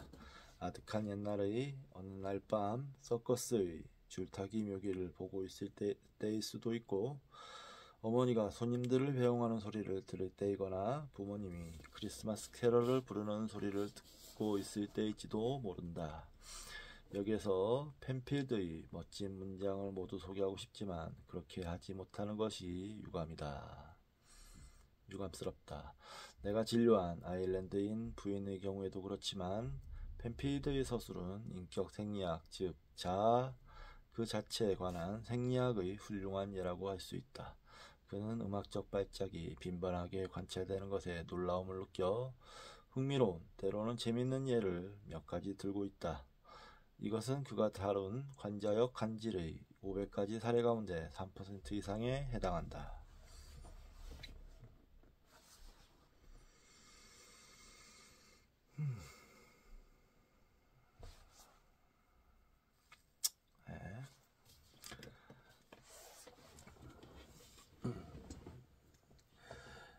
예, 인용입니다. 우리는 정기 자극을 받은 환자가 음악을 듣는 빈도가 높은 것을 알고 놀랐다. 11가지 병례를 다루었는데 무려 17곳의 서로 다른 장소를 자극함으로써 그것이 일어난다는 사실이 밝혀졌다. 들려오는 것은 오케스트라, 성가, 피아노 연주곡, 합창 등 다양했다. 라디오의 주제음악이 들리는 예도 있었다. 음악이 재생되는 장소는 관자옆 위쪽의 표면이었다. 소위 음악화 간질이 일어나는 부위와 가까웠다. 펜필드는 지극히 인상적이고 때로는 재미있기까지 한 예를 구체적으로 제시했다. 아래의 목록은 그의 최종 논문에서 인용된 것이다. 화이트 크리스마스 직내 4. 합창으로 들림. 롤링 얼롱 투게더 직내 5. 환자는 제목을 몰랐으나 콧노래를 들은 수술실의 간호사가 제목을 알아냈다. 잘 자라 우리 아기 직내 6. 어머니가 부르는 노래. 이것은 라디오 연속극의 주제 음악인 듯하다. 제목은 없지만 환자가 라디오에서 들은 적 있는 곡, 라디오에서 잘 나오는 곡 직내 10. 오오 마리 직내 30. 라디오 연습곡의 주제 음악. 사제들의 행진곡 직내 31. 환자가 갖고 있던 레코드의 할렐루야 코러스에 나오는 곡. 부모님이 크리스마스 캐럴을 부름 직내 32. 가이즈 앤 돌즈 속에 나오는 곡 직내 37. 라디오에서 자주 들은 적이 있는 곡 직내 45. I will get by와 You will never know 직내 46. 라디오에서 자주 나오는 곡.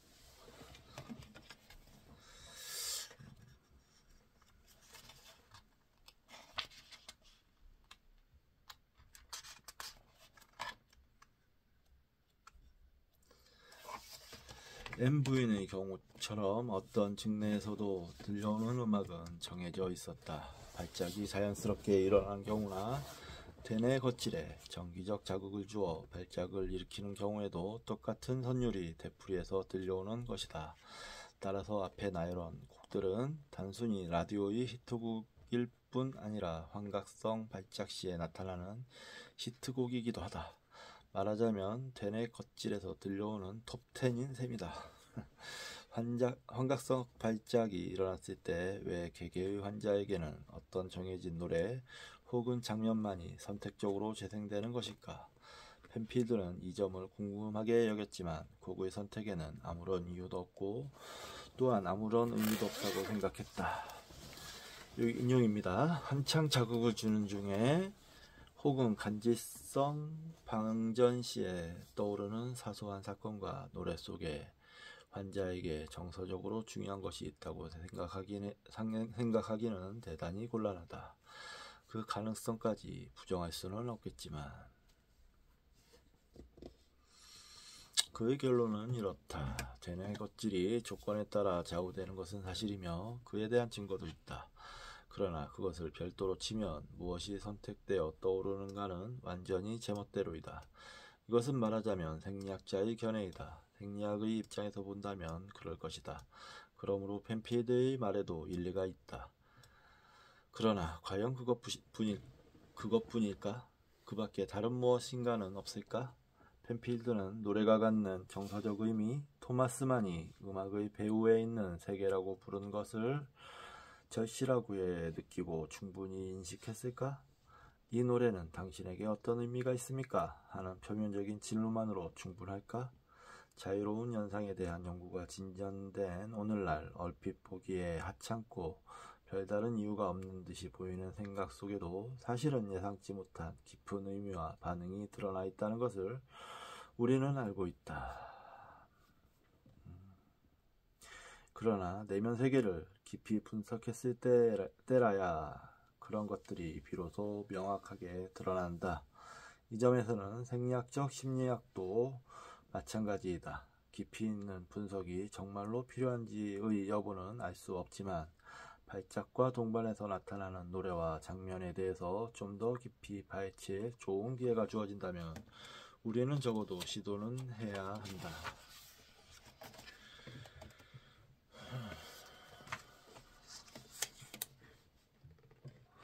나는 M 부인을 찾아가서 그녀의 머릿속에서 주로 울려 퍼지는 세 곡의 노래에 대한 그녀의 감정과 연상을 심도 있게 조사했다. 시간 낭비일 수도 있었지만 나는 해볼 만한 가치가 있다고 생각했다.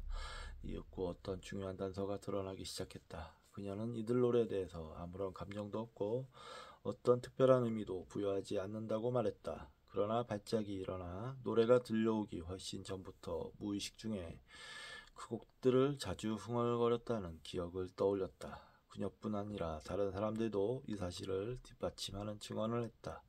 그렇다면 그 곡들은 이미 무의식적으로 선택되었던 셈이다. 그리고 뒤에 일어날 기질적 병이 그것을 표면으로 끌어낸 셈이다.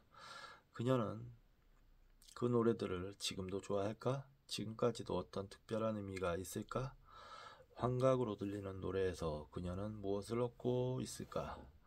내가 M 부인을 진찰한 다음 달 뉴욕 타임스에 쇼스타코비치의 비밀이라는 기사가 실렸다. 중국인 신경과 의사인 디주의 왕에 따르면 쇼스타코비치의 비밀이란 그의 왼쪽 뇌실 관자뿔 부분에 금속 파편인 탄환 부스러기가 있다는 것이다. 쇼스타코비치는 그것을 제거하는 것을 몹시 꺼렸던 것 같아.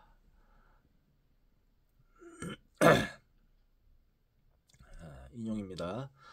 파편이 거기에 있기 때문에 머리를 한쪽으로 기울이면 반드시 음악이 들려왔다고 그는 말했다. 그때마다 새로운 선율이 머릿속에 가득 차 그것을 작곡에 이용한 듯하다. 렌트겐 검사 결과 쇼스타코비치의 머리가 움직이면 파편이 움직여서 관자엽의 음악 영역을 압박한다는 사실이 밝혀졌다. 따라서 몸을 기울이면 선율이 무한하게 흘렀고 천재 쇼스타코비치는 그것을 작곡에 이용할 수 있었다. 음악과 뇌 1977년의 편자인 R.A. 핸더슨 박사는 반신반의하는 태도로 나로서는 있을 수 없는 일이라고 잘라 말할 수 없다라고 말했다. 나는 기사를 읽은 뒤에 그것을 M 부인에게 보였다. 그것을 읽고 난 M 부인은 단호하게 말했다. 나는 쇼스타코비치가 아니기 때문에 노래를 이용할 수는 없습니다. 노래라면 지긋지긋합니다. 언제나 같은 노래가 들려오니까요. 그에게는 음악적 환각이 하늘로부터 온 선물일지도 모르지만 나에게는 재앙일 뿐입니다. 그는 치료받고 싶지 않을지도 모르지만 나는 어떻게든 고치고 싶습니다. 나는 M 부인에게 항경영제를 투여했다. 그러자 순식간에 음악성 발작이 멈췄다. 최근에 그녀를 다시 만났을 때 나는 음악적 발작이 그립지 않느냐고 물었다. 아니요, 조금 더 그렇지 않아요. 발작이 없어져서 얼마나 기쁜지 몰라요. 하고 그녀는 대답했다. 그러나 이미 보았듯이 C 부인의 경우에는 이야기가 달랐다. 그녀의 환각은 훨씬 복잡하고 수수께끼 같은 부분이 많았고 뭔가 훨씬 깊은 맛이 있었다. 전혀 이치에 맞지도 않고 이유도 없어 보였지만 심리학적으로는 상당히 중요하고 유익하다는 사실이 밝혀졌다. 시부인의 간질은 생략적으로 보나 그녀의 성격과 그녀가 받은 충격으로 보나 처음부터 M부인과는 차이가 있었다. 첫 번째 특징은 관자엽에 생긴 중풍으로 인한 발작이 72시간이나 계속되었다는 것이다.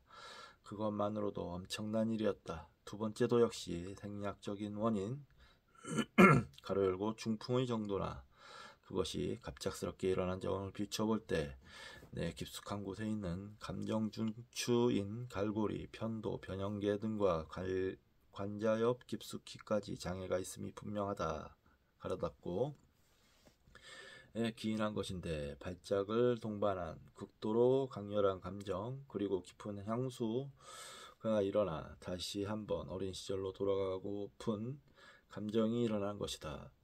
오랜 세월 잊고 있었던 집으로 돌아가 어머니를 만나고 어머니의 팔에 안기고 싶다는 기분을 느낀 것이다. 그러한 발작의 원인은 생리학적이면서 동시에 환자 고유의 것이기도 하다. 뇌의 어떤 특정 부위에 이상이 생겨서 일어날 뿐 아니라 개개의 심리적 조건과 심리적 필요에 따라서 일어나는 것이다. 데니스 윌리엄스는 그 점에 대해서 다음과 같이 보고했다. 31번째 환자는 모르는 사람들의 틈에 혼자 있다는 사실을 깨달으면 간질 발작을 크게 일으켰다. 발작 초기에는 집에 있는 부모님이 떠올랐다. 그리고 집으로 돌아갈 수 있다면 얼마나 좋을까 하는 간절한 바람을 느꼈다. 그것은 떠올리기만 해도 즐거운 생각이었다. 그러다가 소름이 돋고 몸이 더워지거나 차가워진다. 그 다음에는 발작이 멈추거나 아니면 경련으로 진행한다.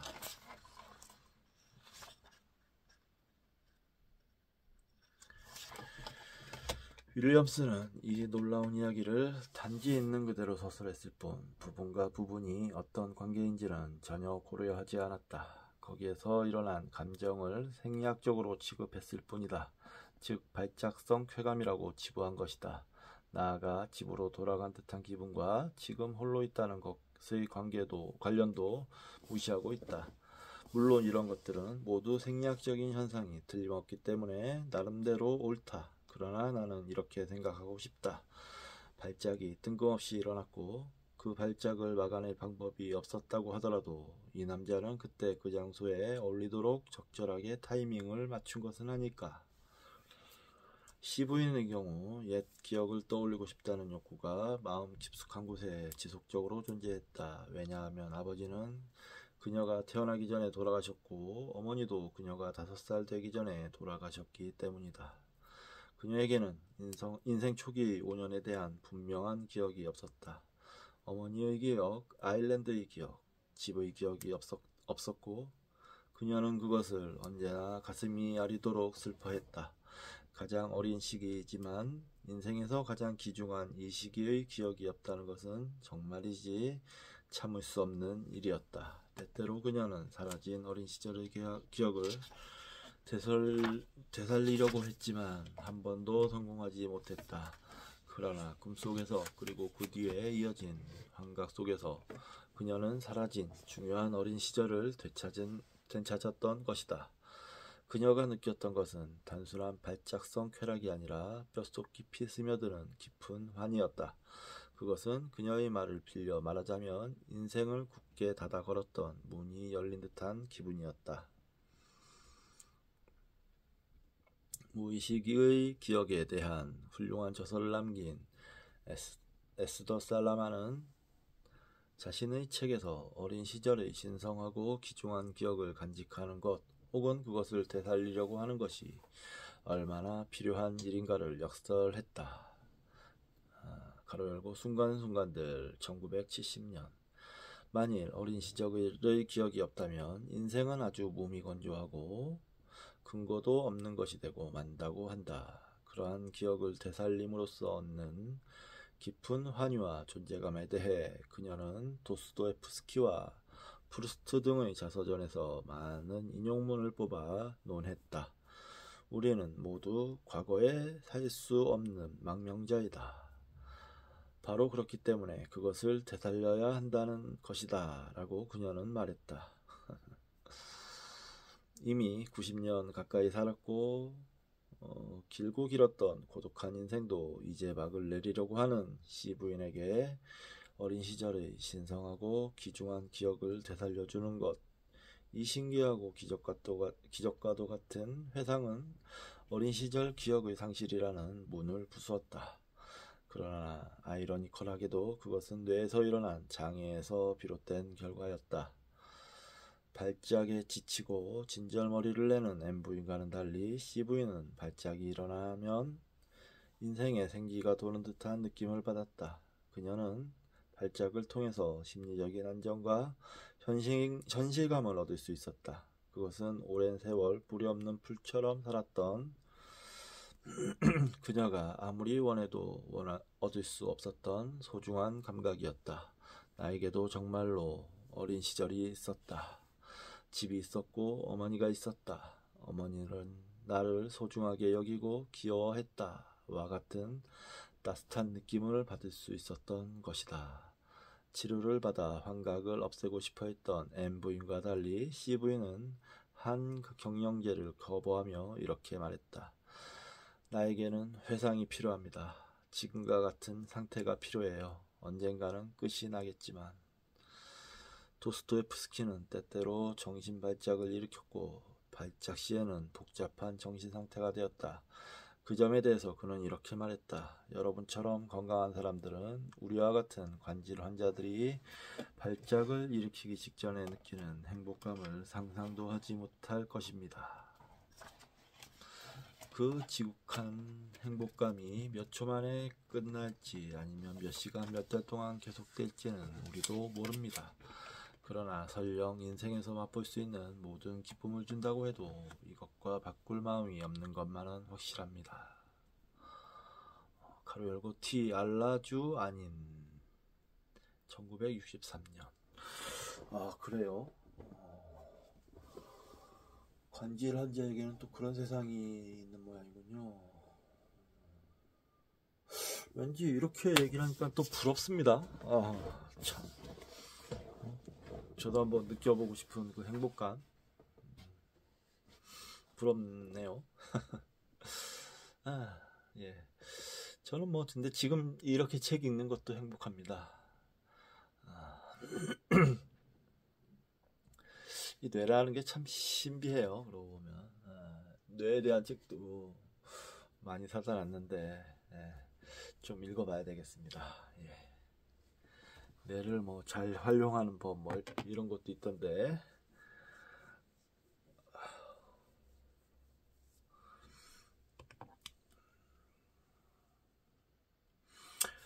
시부인도 이런 기분을 알았던 게 틀림없다. 그녀는 한창 발작을 일으키는 중에 지극한 행복감을 느끼는 것도 알고 있었다. 그녀에게 그것은 정상적인 정신상태, 더할 나위 없이 건강한 상태로 통하는 문 혹은 그것을 여는 열쇠였다. 그렇기 때문에 그녀는 병이 곧 건강이고 병에 걸리는 것이 곧 치료되는 길이라는 느낌을 받았다. 참 사려 깊은 의사 선생님이시네요. 진짜 이렇게까지 환자의 마음을 깊숙이 들여다볼 수 있다니 참. 뇌졸중이 치료됨에 따라 C부인은 우울증에 시달렸고 공포를 느끼기에 이르렀다. 그녀는 말했다. 문이 닫혀버렸습니다. 모든 것이 다시 잊혀졌습니다. 그녀의 말은 사실이었다. 4월 중순경이 되자 어린 시절의 광경과 음악, 감정이 모두 돌연히 사라졌다. 그녀가 듣고 보았던 것은 의심할 나위 없이 진정한 회상이었다. 공상 따위가 아니었다. 왜냐하면 펜필드가 분명히 보여주었듯이 그러한 발작은 어떤 현실, 과거에 경험한 현실을 확고하게 붙잡아 재생하는 것이기 때문이다. 그것은 공상이 아니다. 개인의 인생에서 실제로 일어났던 과거 경험의 한 토막인 것이다. 펜필드는 언제나 이러한 관점에서 의식에 대해서 생각했다. 정신발작은 의식의 흐름 혹은 의식된 현실 가운데 일부분을 포착해서 경련을 통해 그것을 재생하는 것이라고 그는 생각했다. 부인의 사례에서 특히 감동적인 것은 간질을 통해 일어난 회상이 그녀의 의식에도 없었던 것을 꺼내어 경련을 통해 완전한 기억으로 되살렸다는 점이었다. 그것을 통해서 그녀는 기억에 남지 않을 정도로 희미해졌거나 아니면 어떤 억압으로 인해 의식에 새겨질 수도 없었던 지극히 어린 시절의 경험을 되살릴 수 있었다. 바로 그러한 이유 때문에 우리는 생리학적으로는 문이 닫혔을지라도 환자의 경험 그 자체는 잊혀진 것이 아니라 강력하고도 영속적인 인상으로 남아 치유 효과를 지닌 의미 있는 경험으로 느껴진 것이라고 가정해야만 한다. 4줄 중에서 회복된 그녀는 이렇게 말했다. 발작이 일어나서 행복했습니다. 일생에서 가장 건강하고 행복했던 경험이었습니다. 이제 어린 시절의 기억이 완전히 사라졌다는 느낌은 없습니다. 자세한 부분까지 낱낱이 떠올릴 수는 없지만 분명히 있었다는 것만은 알게 되었습니다. 이제 비로소 나는 어느 모로 보나 만족스럽고 완전한 존재가 되었답니다. 이런 그녀의 말을 터무니없는 것이라고 치부할 수 있을까? 아니다. 신빙성 있고 진정한 말이다. 시부인의 발작은 일종의 각성 효과를 가져다 주었고 그 어느 곳에도 의지할 데 없는 인생의 발판을 마련해 주었다. 잃어버린 어린 시절을 그녀에게 되돌려준 것이다. 그녀는 지금 일찍이 경험한 적이 없는 깊은 평안함을 느끼고 있다. 평안함은 남은 여생 동안 계속 이어질 것이다. 진실한 과거를 되살려서 자신의 것으로 만든 사람에게만 주어지는 궁극의 편안함, 혼의 안식인 것이다. 네. 아주 시처럼 아름다운 시처럼 또 소설처럼 잘 읽었습니다. 이야기가 상당히 시적이고 소설적이래요. 뒷이야기. 휘링스 잭슨은 회상만을 떼어내 상담한 일이 없다라고 말했다. 이와는 대조적으로 프로이트는 신경증은 회상 그 자체다 라고 말했다. 이 두 가지에서는 회상이라는 개념이 완전히 반대되는 의미로 쓰이고 있다. 왜냐하면 정신분석의 목적은 허위의 회상, 공적인 회상을 실제 있었던 과거에 관한 기억, 회상으로 바꾸는 것이기 때문이다. 정신발작이 한창 진행 중일 때 나타나는 것은 진짜 기억이다. 사소한 것이든 심오한 것이든 어느 경우에도 실제로 일어난 적이 있었던 일의 기억이다. 프로이트가 잭슨을 대단히 존경했다는 사실은 널리 알려진 바 있다. 그러나 잭슨의 경우 1911년 세상을 뜰 때까지 프로이트에 대해서 들은 적이 있었는지는 알 길이 없다. 시부인의 병내는 잭슨이나 프로이트 어느 입장에 서서 보아도 감동적이고 아름답다. 그녀의 회상은 잭슨이 말한 개념에 가까웠다. 그러나 그것은 프로이트가 말한 회상으로 그녀를 연결시켜 그녀의 아픔을 치료해 주었다. 그러한 병내는 실로 멋지고 소중하다. 육체적인 것과 내면적인 것을 이어주는 다리와 같은 역할을 하기 때문이다. 어쩌면 그것은 미래의 신경학, 생생한 경험에 기초한 신경학이 존재해야 할 모습을 제시하는 예이기도 하다. 내가 이렇게 생각한다고 해서 잭슨이 놀라거나 노여워하지는 않을 것이다. 이것이야말로 1980년에 몽환 상태와 회상에 대해 발표했을 때 그가 꿈꾸었던 것이니까. 펜필드와 페로트의 논문 제목을 뇌에서의 시각 및 청각적 경험의 기록이라고 정했다. 그렇다면 우리에게 주어진 다음 문제는 그러한 내면의 기록이 어떤 형태를 취하는가이다. 지금까지 보았듯이 발작을 통해서 과거의 경험은 완전히 제한된다.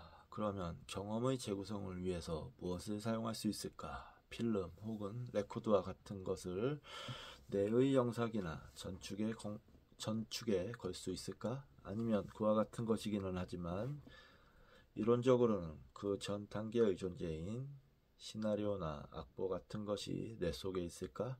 우리 인생의 모든 레퍼토리는 대체 어떤 형태로 보관되고 있을까?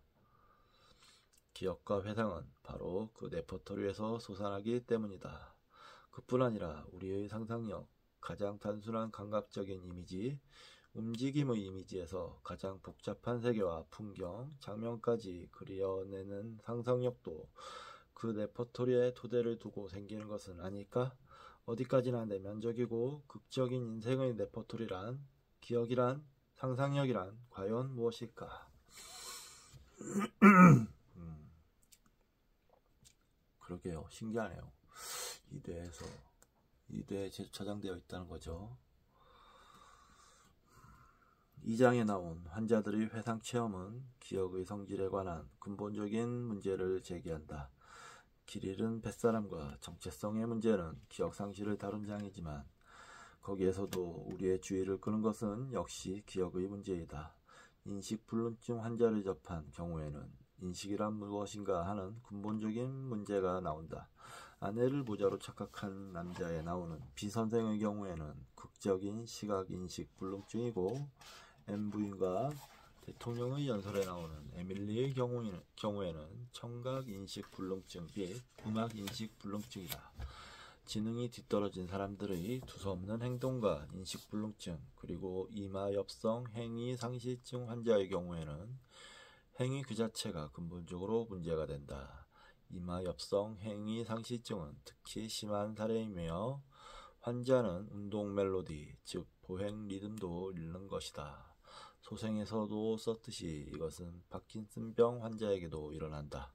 C부인과 M부인의 회상으로 인해, 즉 선율과 정경과 발작적으로 일어나는 일종의 기억 항진, 인식 항진으로 인해 고통받는 것과는 달리 기억 상실증과 인식 불능증 환자는 내적인 선율과 정경을 잃었다, 혹은 잃고 있다고 말할 수 있다. 인간에게는 내적 선율과 내적인 정경이 있다. 다시 말해서 기억과 마음에 프루스트적인 것이 있다는 사실이 이 두 가지 이해에서 분명해진다. 그러한 환자의 대뇌 겉질 가운데 한 부분을 자극하면 순식간에 프루스트적인 기억의 환기가 일어난다. 왜 이런 일이 일어날까? 뇌 속의 어떤 기관이 이것에 관여하고 있을까? 뇌의 정보 처리와 재생에 대한 현재의 사고방식은 모두 기본적으로 산정적이라 할 수 있다. 가로 열고 데이비드 마의 환각 시각 제시에 대한 산정적 연구 참조. 그 때문에 뇌 기능의 해명에는 스키마타, 프로그램, 알고리즘과 같은 관념과 용어가 쓰인다.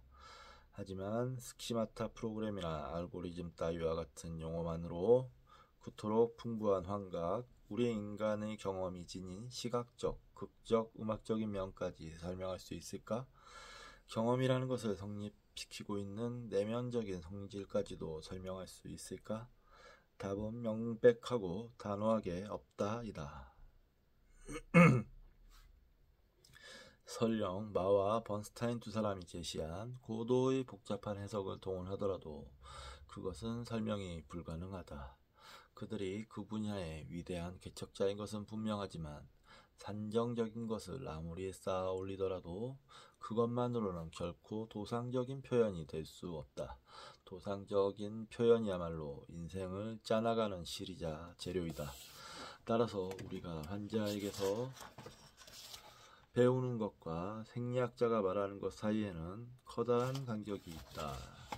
여기에 다리를 놓을 방법이 없을까? 설령 그것이 절대적으로 불가능하다고 해도 아무래도 그럴 것 같지만 사이버네티스의 개념을 뛰어넘는 무엇인가가 있지 않을까? 근본적으로 내면적인 것, 다시 말해서 프루스트적인 회상을 이해하는 데 사이버네틱스의 개념보다 적절한 개념은 없을까? 셔링턴식의 기계론적인 생략이 아니라 내면적이고 프루스트적인 생략은 없을까? 셔링턴 자신도 인간의 성질 1940년에서 이 점에 대해 얼핏 언급했다. 정신을 가리켜 신기한 직물기에 비유한 것이 그것이다.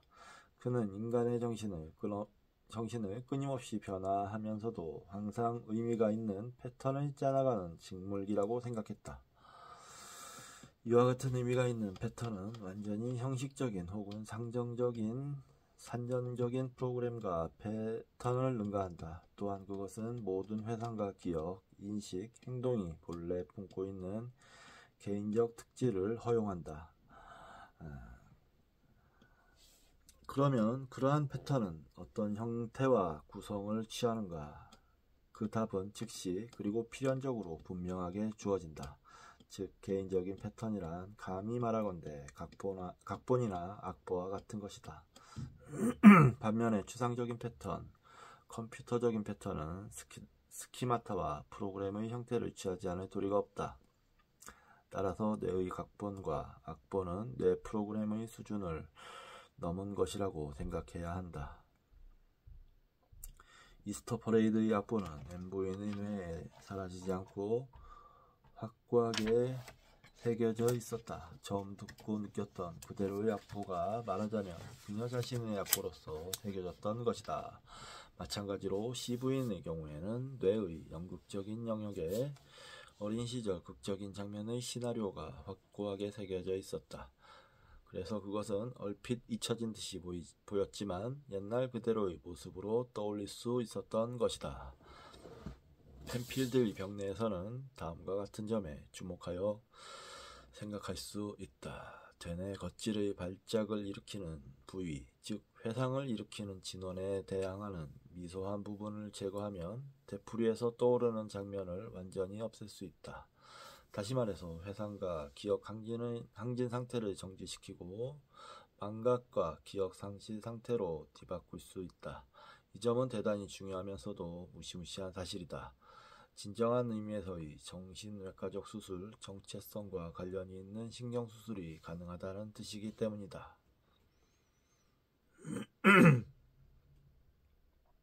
한편 그러한 수술은 총절개술이나 옆절개술보다 훨씬 정밀하고 특수한 수술이 될 것이다.